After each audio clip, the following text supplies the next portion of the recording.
हम यूज करते हैं इसको, ठीक है। तो मैं एक बार फिर ये जो स्टूडेंट अभी ज्वाइन हुए हैं इनके लिए रिपीट कर देता हूँ। सो टुडे आज जो है so today we are going to discuss the set operators in SQL Server. So set operators क्या होते हैं? Set operators are mainly used to combine the result of more than one select statement and return a single result set to the user. Let's say अगर हम यहाँ पर आते हैं और let's say we have an database, ठीक है, हमारे पास एक डेटाबेस है और उसके अंदर 2 या 3 टेबल हैं, उनको कंबाइन करके शो कराना चाहते हैं उनके डेटा को, then we mostly we can use the set operators, ठीक है। सेट ऑपरेटर्स का काम ही यही है कि हम क्या कर सकें, सेट ऑपरेटर्स की मदद से हम दो जो है सिलेक्ट स्टेटमेंट को as a single result set में शामिल करके उसके डेटा को शो करवाएं। तो ये पर्पस होता है आपका set operators का। Following 4 set operators are available in the SQL Server. SQL Server के अंदर हमारे पास ये 4 जो है वो set operators मौजूद हैं। First of all we have the union, then we have union all, intersect, except and intersect, ठीक है। तो ये हमारे पास 4 हैं, 4 set operators हैं जिनको हम यूज करते हैं। तो हम अभी देखेंगे कि हम किस तरह से इनको यूज कर सकते हैं। There are some points that you need to keep in mind while you are working with the set operations. तो जब आप set operators के साथ काम कर रहे होते हैं, set operations के साथ काम कर रहे होते हैं, तो आपको यहाँ पर इन कुछ पॉइंट्स का जो है वो ध्यान रखना होता है। The result set of all queries must have the same number of column. So first of all जो आपका रिजल्ट सेट होगा, यानी जो 2 आप टेबल्स को ज्वाइन करना चाह रहे हैं, सही है, यानी आप 2 जो टेबल्स को या 2 सिलेक्ट स्टेटमेंट को कंबाइन करना चाह रहे हैं, तो उसके अंदर जो नंबर ऑफ कॉलम्स होंगे वो क्या होंगे, सेम होने चाहिए। नंबर ऑफ कॉलम्स क्या होने चाहिए, सेम होने चाहिए। In every result set the data type of each column must be compatible well match to the data type of its corresponding column in other result set. यानी कहने का मतलब क्या है कि जो आपका रिजल्ट सेट है, डेटा टाइप जो है वो हर कॉलम की कंपैटिबल हो, मैच हो to the data type of the corresponding column in the result set. यानी कहने का मतलब ये है कि अगर आप यूनियन कर रहे हैं और यूनियन में आप 2 टेबल्स को जो है 2 टेबल का सिलेक्ट का डेटा जो है वो एक तरह से शो करना चाहते हैं, एक स्टेटमेंट में, एक रिजल्ट सेट में शो कराना चाहते हैं यूजर को, so then you have to keep in mind कि उनका जो उनके अंदर जो कॉलम्स यूज करेंगे वो सेम होनी चाहिए, यानी उनके जो डेटा टाइप है और उनका जो मैचिंग है वो होनी चाहिए। अभी जब हम करेंगे तो हम इस चीज को डिस्कस भी करेंगे, यानी प्रैक्टिकल करेंगे, तो ये चीज आपको क्लियर हो जाएगी। In order to sort the result, an order by clause should be part of the last select statement. The column name or aliases must be found out by the first select statement. So basically अगर आपको यहाँ पर order by clause use करना है, तो जो आपकी second statement होगी सिलेक्ट की, यानी एक तो फर्स्ट वाली होगी और एक सेकंड वाली होगी, तो फर्स्ट वाली के अंदर आप ऑर्डर बाय यूज नहीं करेंगे। Order by should be use in the last select statement. तो ये कुछ पॉइंट्स हैं, ठीक है, जिनको आपने ध्यान में रखना होता है। So now let's start with the union and union all operators. The union and union all operators in SQL Server are used to combine the result set of 2 or more select statement into a single result set. So basically इन दोनों operators का काम क्या होता है कि आपके पास 2 यानी एक या आपके पास 2 या 2 से ज्यादा सिलेक्ट स्टेटमेंट को एक सिंगल रिजल्ट सेट में कंबाइन कर देना, ठीक है। यानी कहने का मतलब क्या है कि let's say we have 2 tables, let's say we have 2 tables and we want the data of both the tables, ठीक है। तो हम वो दोनों टेबल का जब डेटा चाहते हैं, ठीक है, सो हम डिस्कस कर रहे थे union and union all operators को, ठीक है। सो union and union all operators का काम क्या है, basically this function or you can say these operators are used when we want to display the data, like we want a result set which have 2 or more result set data, like we have 2 or more select statement, यानी हमारे पास ये 2 या 2 से ज्यादा select statement है और उन दोनों select statement का डेटा हम एक ही रिजल्ट सेट के अंदर दिखाना चाहते हैं। अब यहाँ पर आपको एक चीज समझने की जरूरत है कि हम यहाँ पर एक वर्ड यूज कर रहे हैं, result set. What does it mean by result set? When we are using any SQL server statement, select statement, जब भी हम कोई select statement लिखते हैं और जो select statement का result आता है उस यानी जो आपके पास टेबल स्ट्रक्चर में डेटा शो होता है उसको हम result set बोल रहे होते हैं, ठीक है। तो अगर हम 2 स्टेटमेंट लिखते हैं तो हमारे पास 2 रिजल्ट सेट आते हैं, ठीक है। यानी अगर हमने एक सिलेक्ट स्टेटमेंट लिखी, select all from the employee, और इसके नीचे एक स्टेटमेंट लिखी, select all from the customer, so these are 2 result set, ठीक है ना। अगर हम अभी देखें तो ये हमारे पास 2 रिजल्ट सेट है, यानी एक रिजल्ट सेट एम्प्लॉय का है और दूसरा रिजल्ट सेट किसका है, कस्टमर का है। अब हम क्या करना चाहते हैं, हम इन दोनों रिजल्ट सेट को कंबाइन करना चाहते हैं, इन दोनों रिजल्ट सेट को कंबाइन करके एक रिजल्ट सेट में शो करना चाहते हैं। So then we use the set operators, और सेट ऑपरेटर्स में से जो पहला operator we are going to use that will be the union operator, ठीक है। तो उसके लिए मेरे पास यहाँ पर एक स्क्रिप्ट लिखी हुई है, मैंने पहले से यहाँ पर लिख के रखी हुई है। So let's say we are creating a database that will be named as employee DB, or we have used this. Now we have a table that will represent Pakistan's employee data, ठीक है। यानी यहाँ पर हम पाकिस्तान के employees का data रख रहे हैं, और then we have another employee table that will take care of the employee which are belonging to the UK, ठीक है। जो यूके से बिलोंग करते हैं उन एम्प्लॉइज का डेटा सेकंड टेबल के अंदर है। So let's execute this. So हम इसको एग्जीक्यूट करेंगे तो उसके बाद हमारे पास देखो यहाँ पर कोई एरर नहीं आया, तो इसका मतलब क्या है कि अब अगर हम डेटाबेस में जाएंगे so here we will get a refresh करता हूँ मैं इसको, और after refreshing you will see we will have a employee DB database. Let's see here, database को रिफ्रेश करते हैं। So employee DB database, here you can see we are getting 2 tables, employee Pakistan and employee UK. So what we are going to do, let's say I type a simple statement, select all from the employee Pakistan, copy, paste, and let's name this UK. So if I run both of these statement at once, you will see we are getting the result, ठीक है। यानी हमारे पास result आ रहा है लेकिन अलग अलग result set में आ रहा है, यानी देखो ये एक अलग बॉक्स में आ रहा है, ये अलग बॉक्स में आ रहा है। तो मकसद कहने का मतलब ये है कि ये दोनों क्या है, ये अलग अलग रिजल्ट सेट में आपको डेटा शो कर रहे हैं। अब आप इनको कंबाइन करना चाहते हैं, ठीक है, उनको एक ही रिजल्ट सेट में शो करना चाहते हैं।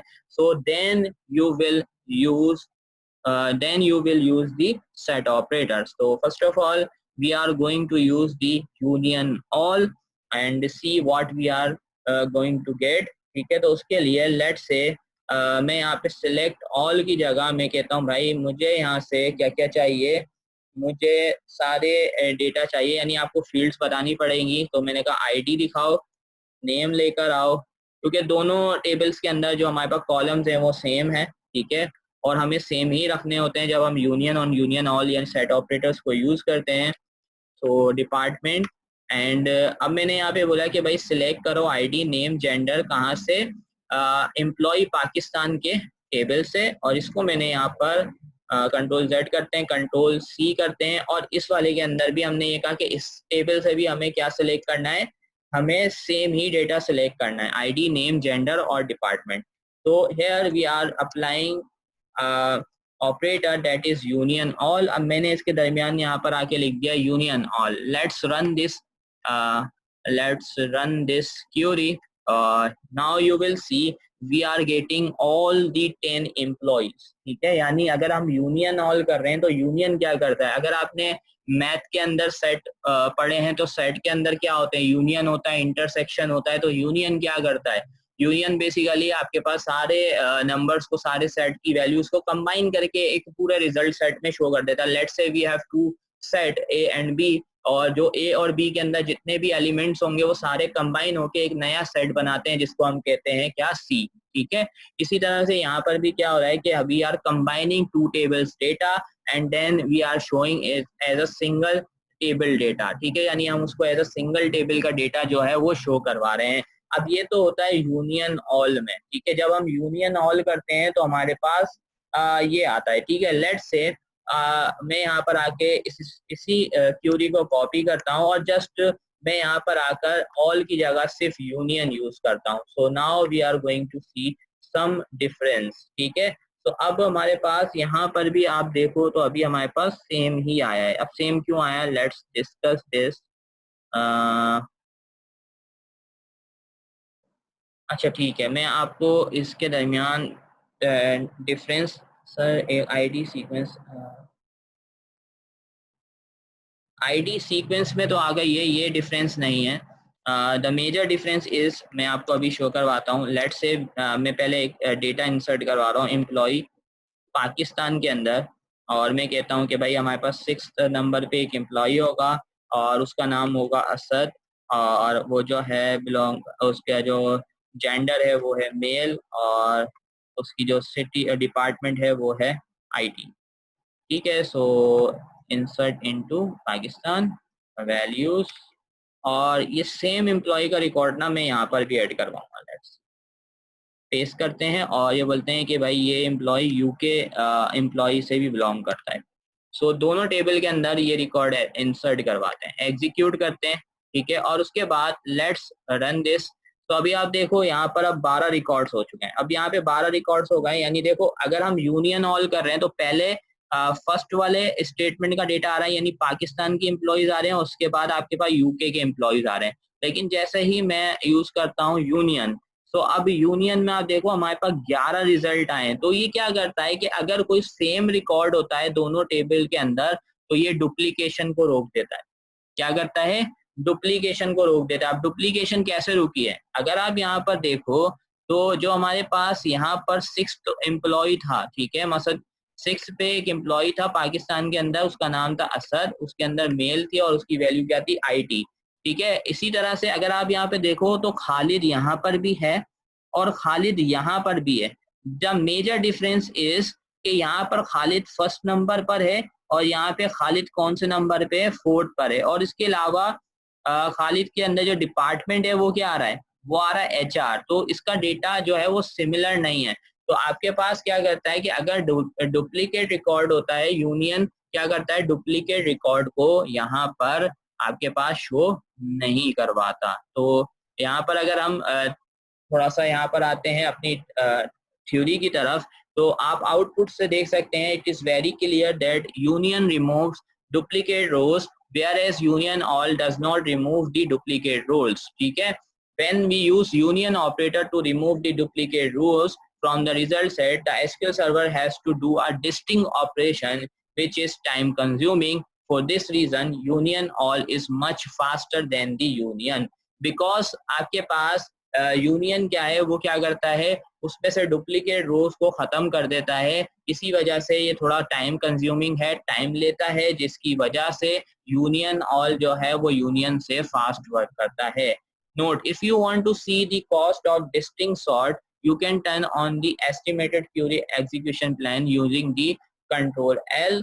For union and union all to work, the number, data types and the order of the columns in the select statement should be the same.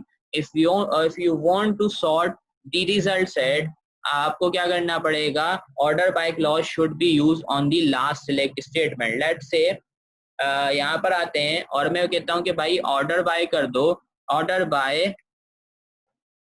By name कर दो, ठीक है। ऑर्डर बाय किससे कर रहे हैं, नेम से ऑर्डर बाय कर रहे हैं। तो ये ऑर्डर बाय मैंने कहाँ लगाया, अभी सेकंड वाली स्टेटमेंट के बाद लगाया। अगर मैं इसको एग्जीक्यूट करता हूँ तो अब आप देख सकते हो कि हमारे पास जो डेटा है वो ऑर्डर में आ रही है, यानी देखो पहले ए वाले नेम आ रहे हैं, उसके बाद के, फिर पी, फिर एस, फिर टी, ठीक है। तो इसी तरह से ऑर्डर बाय करना है तो हमें लास्ट में लगाना है। अगर मैं देखें, अगर मैं ये ऑर्डर बाय यहाँ पर लगाता हूँ तो let's see what we are getting. अगर मैं यूनियन के बाद लगा देता हूँ, ठीक है, so here we will get an error. और लेट्स से मैं यूनियन से पहले लगा देता हूँ, सो अगर मैं यूनियन से पहले भी लगाता हूँ तो we will get the error, और अगर मैं यूनियन के बाद लगाता हूँ तो in that case we will also get the error. तो इसका मतलब क्या है कि अगर हम यूनियन के साथ, यूनियन ऑपरेटर के साथ या यूनियन ऑल ऑपरेटर के साथ क्या करना चाहते हैं, हम सॉर्टिंग करना चाहते हैं, ऑर्डर बाय करना चाहते हैं, तो ऑर्डर बाय क्लॉज को हम यूज कर सकते हैं। लेकिन ऑर्डर बाय जो क्लॉज है वो कहाँ पर यूज होगा, वो आपके पास सेकंड वाली स्टेटमेंट के अंदर ही एंड में यूज होगा। ठीक है। और चीज कि जैसे कि मैंने आपके साथ डिस्कस किया कि यहाँ पर कॉलम नंबर डेटा टाइप जो है वो सेम होना चाहिए। लेट्स से मैं डिपार्टमेंट को यहाँ कर देता हूँ। ठीक है। So now let's run this. मैं यहाँ पे कॉमा लगाता हूँ और लेट्स रन दिस, एग्जीक्यूट करते हैं। तो अब देखो आपके पास क्या हो गया, यहाँ पे क्या प्रॉब्लम आई, डिपार्टमेंट के कॉलम के अंदर जेंडर आ रहा है। क्योंकि हमने मिक्सअप कर दिया। तो यहाँ पर ये ऑर्डर बड़ा मैटर करता है। ठीक है ना मकसद, अगर यहाँ पर ऑर्डर में पहले डिपार्टमेंट दिया है तो नीचे वाले में भी पहले डिपार्टमेंट होना चाहिए। अगर यहाँ पे जेंडर पहले है तो ऊपर वाले में भी फिर जेंडर पहले होना चाहिए। ठीक है। तो फिर आपको किस चीज का ध्यान रखना है, जैसे कि अभी तक हमने डिस्कस किया, आपको ऑर्डर का, डेटा टाइप का, इन चीजों का ध्यान रखना होता है जब आप यूनियन या यूनियन ऑल या set operators on the whole use कर रहे होते हैं। तो यहाँ पर आप देख सकते हो ये चीज लिखी हुई है, the number, data types and the order of the columns should be the same. ठीक है। तो ये पॉइंट आपको याद रखना है। Then we have another topic, difference between join and union. Join और यूनियन के दरमियान क्या डिफरेंस है। अभी हमने ज्वाइंस को डिस्कस नहीं किया है। हो सकता है कि हम नेक्स्ट क्लास के अंदर मोस्ट प्रोबेबली जो है वो ज्वाइंस को डिस्कस करेंगे, तो फिर आपको कॉन्सेप्ट समझ आएगा कि भाई ज्वाइंस हैं क्या। लेकिन अभी हम ज्वाइंस को जस्ट आप अंडरस्टैंड करें कि ये है क्या। ठीक है। क्योंकि हम जब डिटेल में पढ़ेंगे तो तब आपको ज्यादा क्लियर होगा कि ज्वाइन क्या है। Joins and unions are two different things. ठीक है। यानी बहुत सारे स्टूडेंट इसको कंबाइन कर देते हैं, वो समझते हैं कि ज्वाइंस और यूनियन एक ही चीज है, कि इनमें जो है ना दो डेटा सेट से हमारे पास दो रिजल्ट सेट से डेटा हम कंबाइन कर रहे होते हैं, बट ऐसा नहीं है। ठीक है ना, मतलब ये दोनों डिफरेंट चीजें हैं। यूनियन क्या करता है, result set of two or more select queries into a single select result which includes all the rows from the all queries in the union. ठीक है। यानी आपके पास क्या करता है, दो या दो से ज्यादा आपके पास जब हम रिजल्ट सेट का डेटा को कंबाइन करते हैं तो हम यूनियन यूज करते हैं। whereas ज्वाइन के अंदर retrieve data from two or more table based on logical relationship between the tables। तो बेसिकली अगर हम ज्वाइंस को यूज करते हैं तो ज्वाइंस को हम तब यूज करते हैं जब हम दो या दो से ज्यादा टेबल से डेटा कलेक्ट करना चाहते हैं based on some logical relationship between the table. यानी जो हमने डेटा टेबल्स के दरमियान रिलेशनशिप बनाई है यूजिंग दी फॉरेन की, प्राइमरी की, उसकी बेसिस पर जो है वो हम जो है वो डेटा लेकर आना चाहते हैं, लॉजिकल रिलेशनशिप की बेसिस पे डेटा लेकर आना चाहते हैं। So then we will use the join. ठीक है। और in short union combine rows from two or more tables, whereas join combines columns from two or more table। so basically अगर आप इसको और थोड़ा सा इस पे फोकस करेंगे तो यू विल सी कि आपके पास जो यूनियन है, यूनियन ऑपरेटर या दो मतलब दो टेबल्स के रोज को जो है वो ज्वाइन करवा रहा है। ठीक है। मतलब कंबाइन करके डेटा लेकर आ रहा है, जबकि आपके पास जब हम ज्वाइंस को यूज करते हैं तो ज्वाइंस में रोज नहीं, हम कंबाइन करवाते हैं कॉलम्स को। ठीक है। यानी ज्वाइन क्या करता है, कंबाइन करता है कॉलम्स को from to or more tables. तो जब हमें कॉलम्स को ज्वाइन करवाना है we will be using join, or then we have to combine the rows, then we will be using the set operator, union and union all। ठीक है। तो ये आपके पास कॉन्सेप्ट है यूनियन और यूनियन ऑल का।